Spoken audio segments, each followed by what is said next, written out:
I grew up sort of in the midst of the farm crisis. My town was really impacted by the farm crisis. People were losing their agricultural land and moving to urban areas in Iowa and elsewhere. My community was deeply impacted by these issues and by the consolidation and industrialization of agriculture.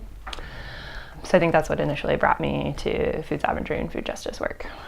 Iowa is considered the breadbasket of the world in a lot of ways. Like, we grow a lot of corn. But a lot of those same farmers are actually hungry themselves, which is a really interesting paradox, right? So what Food First does is really looks at what are the underlying structural and political and economic context that leads to the people growing our food, whether that's farmers, whether that's farm workers, whether that's folks working somewhere along the food processing line. What is it leads to them being hungry? And oftentimes we find that that's the consolidation of wealth and power in the industrial agricultural community, in the industrial agricultural companies themselves.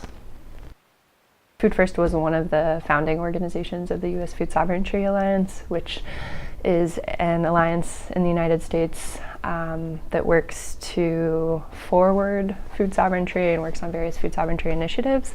And the membership of this alliance is nationwide.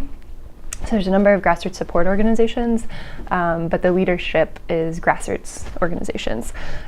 So those really range from folks working in Detroit on food justice, to people working against CAFOs in Iowa, to folks working on farm worker rights in Florida and in in Washington.